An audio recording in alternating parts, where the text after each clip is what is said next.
একদিন মরে যাবেন, একদিন এই চেয়ারে সাইদি থাকবে না, হারিয়ে যাবে একদিন, এটাই স্বাভাবিক। মাওলানা শামসুদ্দিন থাকবে না, সাইদি থাকবে না, যেমন আব্দুল হাদ আল মাদানী, এত বড় নিয়ামত নাই, বাইতুল শরবের পীর। আমি এইরকম পীর আর দেখি নেই, আমি দেখি নেই, আল্লাহ সাক্ষী আমি দেখি নেই। আহারে, অনুসরণযোগ্য। মুরিদদের পয়সা দিয়ে নিজের বাড়ি বানায় নাই, মুরিদদের টাকা দিয়া সুপার মার্কেট করে নাই, টাকা দিয়া অসংখ্য মসজিদ করেছেন। নিজের বউ, নিজের সন্তান আর নিজের খাবারের জন্য মধু আর আতরের ব্যবসা করতেন। আমি জানি, আমি সাক্ষী। যে বাড়িতে তার স্ত্রী থাকেন, তিনি এখনো বেঁচে আছেন, ওই বাড়িটা 25-30 হাজার টাকা দিয়েও কেউ কিনবে না। সে পীরও আমরা হারাইছি। পীর খালি খালি নাম দিলে হয় না, হিংসার জ্বালায় কেবলমাত্র আমি ইসলাম করি আর কোন ইসলামী দল নাই, এরকম পাগল পৃথিবীতে তিনি ছিলেন না।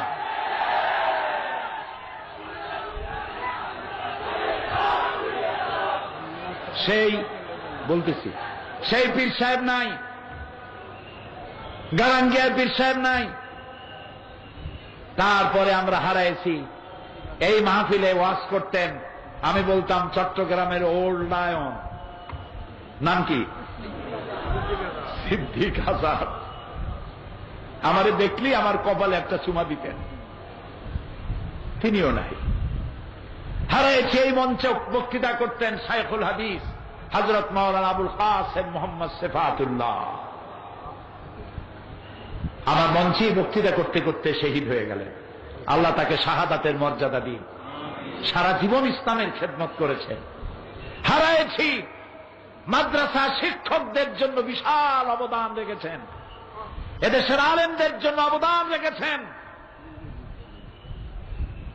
মাওলানা আব্দুল মান্নান, প্রাক্তন মন্ত্রী, আল্লাহ তাআলা এইসব মরহুম ব্যক্তিদেরকে জান্নাতুল ফেরদাউসে ঠিকানা বানিয়ে দিন, তাদের জীবনের সাইয়াদগুলি হাসানাত দিয়ে বদলায় দিন।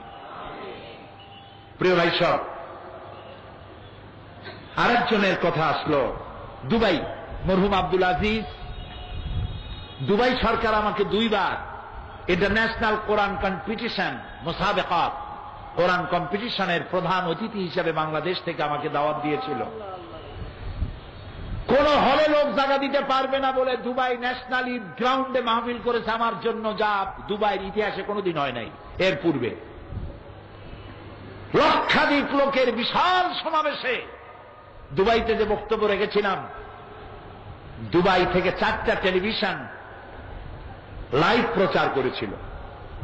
সেখানে আমার খেদমতে নিয়োজিত ছিলেন পাবনার মরহুম আব্দুল আজিজ।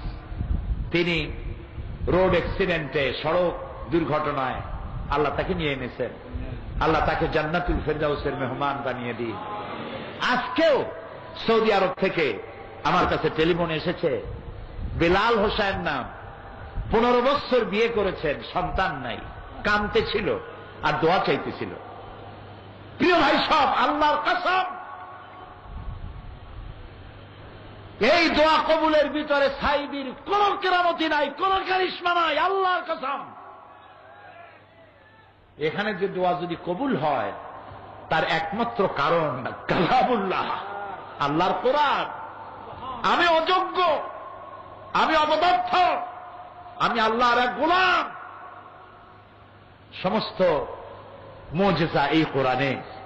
তাই লোকেরা বিশ্বাস করে এখানে দোয়া করলে আল্লাহ অনেক কথা শোনেন, না শুনলেও তার কিছু আসে যায় না। ফাআলুল লিমা ইউরিদ, যা খুশি তাই তিনি করেন।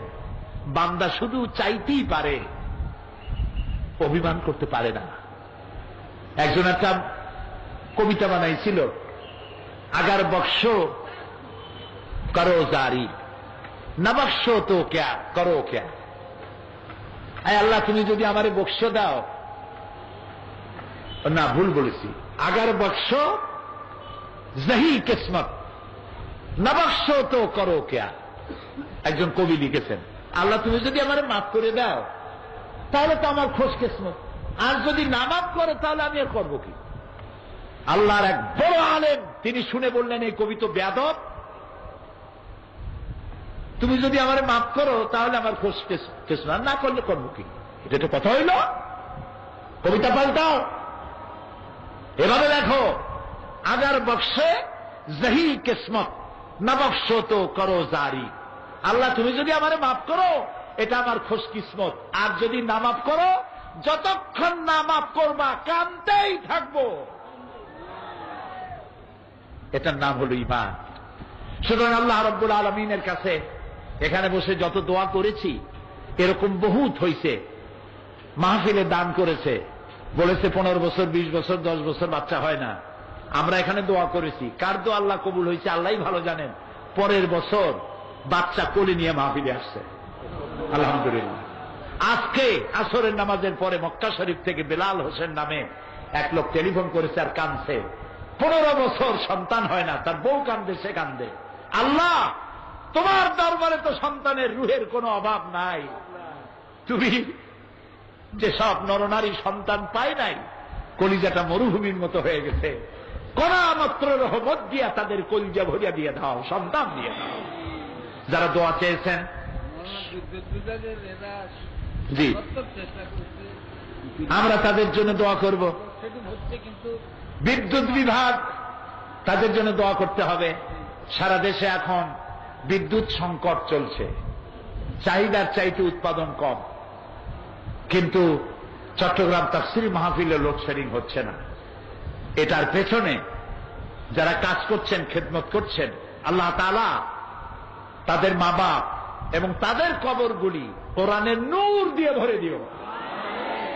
যেসব পুলিশ, র্যাব, গোয়েন্দা বিভাগ এই বিশাল মাহফিলের নিরাপত্তা প্রদান করছেন, আল্লাহ তাআলা তুমি তাদের জীবনের নিরাপত্তা দিও, তাদের বিবি বাল বাচ্চাকে নিরাপত্তা দিও, এবং জীবনের গুনাহ খাতা মাফ করে দিয়ে ইসলামী জীবন যাপনের তৌফিক দিও।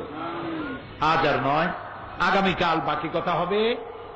কয়েকটি বই এসেছে, আমি আগেই বলেছি সারা বছর প্রকাশকরা বই লেখে আর ছাপায়, চট্টগ্রামের লোকেরা বই কেনে বেশি।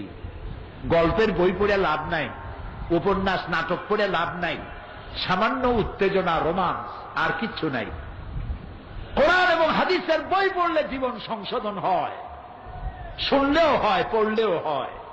সেজন্য বহু প্রকাশকরা এসেছে, পকেটের পয়সা নিয়ে বাড়ি ফিরে না গিয়া পয়সা মাহফিলেও দেবেন আর ওখান থেকে বই কিনে নিয়ে যাবেন। রাজি আছেন? রাজি আছেন? আল্লাহ তৌফিক দিক। সন্ত্রাস এবং জঙ্গিবাদ দমন ইসলাম, গতকাল বলেছি।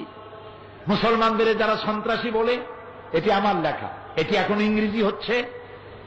সমস্ত ইউরোপিয়ান আমেরিকান দূতাবাসে ইংরেজিতে ছাপাইয়া পৌঁছাইয়া দেওয়া হবে, তোমরা আমাদেরকে সন্ত্রাসী বলো, আমরা সন্ত্রাসী নই। ইসলাম সন্ত্রাসকে কখনো কবুল করে না, মঞ্জুর করে না। এটা ইংরেজি হয়ে ছড়িয়ে যাবে বিশ্বময় ইনশাআল্লাহ। সমস্ত শিক্ষিত লোকের এই বই পড়া উচিত। জঙ্গি, সন্ত্রাস ও জঙ্গিবাদ দমন ইসলাম, এটি আমার লেখা। আর তাফসীর বোঝার জন্য তাফহিমুল কোরআনের কোন জুড়ি নাই। তাফহিমুল কোরআন আমি চাই প্রত্যেকটি মুসলমান